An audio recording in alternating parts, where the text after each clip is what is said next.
1 টাকাও না। ডোনেশনটা আমরা কারোর কাছ থেকে নিচ্ছি না, জোর করে মানুষ দিচ্ছে নিজের ইচ্ছা। তো আমরা যেটা আসতেছে, যেটা থেকে খরচ হচ্ছে, আমরা টোটাল হিসাব রাখতেছি। লাইক আপনারা যদি বলেন আপনার ওইগুলো যা বাকি আছে ভাই হিসাবের আপনারা আমাদের অনুমতি নিছেন?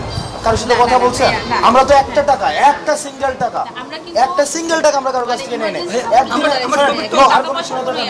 এটা স্টপ, এটা স্টপ মানে এই দুই ড্রেস স্টপ আপনাদের এখানে দিলে নিতে পারবেন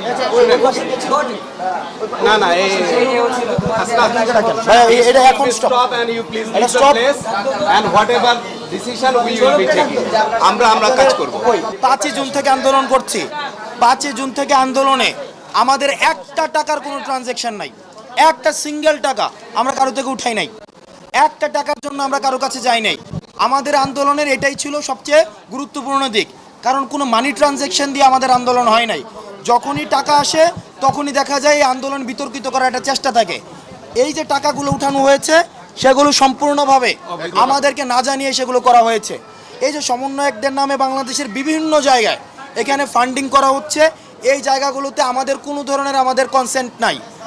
বাংলাদেশের যে প্রান্তে আপনারা কেউ সমন্বয়ক এবং সহ সমন্বয়ক পরিচয়ে কারোর সাথে আপনারা আর্থিক লেনদেন করবেন না, কারোর সাথেই না।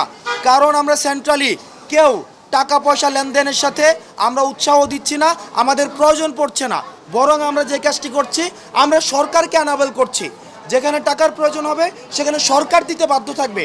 আর যদি কেউ টাকা স্বপ্রণোদিত হয়ে দিতে চান, সেক্ষেত্রে আপনার স্বাস্থ্য মন্ত্রণালয়ে যোগাযোগ করুন। আপনার যদি পরিবারের কেউ আহত হয়ে থাকে, আপনারা নিজে গিয়ে আহতদেরকে নিজ হাতে দিবেন। কেউ কোনো সমন্বয়ক বা সহ সমন্বয়ক নামে যারা পরিচয় দিচ্ছে তাদের সাথে ন্যূনতম কোনো ধরনের আর্থিক লেনদেন করবেন না, 1 টাকাও না। এই টাকাটা আপনি নিজ দায়িত্বে এবং মসজিদ আপনারা কারা মসজিদ থেকে টাকা দিচ্ছে আসছেন? আপনারা 3 জন আসছেন, আপনারা 3 জন থাকবেন থেকে উনার হচ্ছে দায়িত্বে আপনারা রুগীদের হাতে টাকাটা দিয়ে যাবেন। আমরা স্বৈরশাসকের জানাজা পড়ে ফেলছি, দাফন কাজ বাকি। আমরা যদি স্বৈরশাসক কিন্তু শুধু হাসিনা না, যারা এই ধরনের কাজগুলো করে তারাই স্বৈরশাসক। এসটিআচারের ব্যবসাটা এটা আমি হসপিটাল আমি নিজেও ফেস করছি। এটা যদি আর থাকে আমি বলে দিচ্ছি, আমি কিন্তু ওনাদেরকে আবার পাঠাবো, ওনাদেরকে ওনাদের নাম্বার নিয়ে এবং ওনাদের স্টুডেন্ট উইং এরপরে যদি কোনো ব্যবস্থা নেই আমাদের দায়ভার নিব না। তো সুতরাং এই স্ট্যাচার ইস্যু, এই যে আপনারা দেখা যায় স্ট্যাচার নিয়ে দাঁড়ায় থাকে, রুগী তুলতেছে না, এটা যেন আর না হয়। ব্যাপারটা বুঝছেন? এটা যেন আর কোনো না হয়। এখানে 5 আগস্টের পর থেকে বাংলাদেশের যতগুলো হসপিটাল রয়েছে আমরা আমাদের সমন্বয়ক প্রতিনিধি আমরা কিন্তু যাচ্ছি। আমি গতকাল 7 থেকে 8টা হসপিটালে গিয়েছি। আজকে সকালে ঢাকা মেডিকেল কলেজে গিয়ে সেখানে স্বাস্থ্য মন্ত্রণালয়ের এডিজি ছিলেন, পরিচালক ছিলেন। সেখানে আমরা একটা ইউনিফর্ম হচ্ছে একটা মানে স্পেশালাইজড ডেডিকেটেড কেয়ার ইউনিট করে দেওয়া হয়েছে, যেখানে শুধুমাত্র যারা এই আন্দোলনে আহত হয়েছে তাদেরকেই চিকিৎসা দেওয়া হবে এবং সেটি সম্পূর্ণ ফ্রিতে। বাংলাদেশের যতগুলো সরকারি হসপিটাল রয়েছে সেখানে সম্পূর্ণ ফ্রিতে তাদের জন্য স্পেশালাইজড ডেডিকেটেড একটা ইউনিট থাকবে।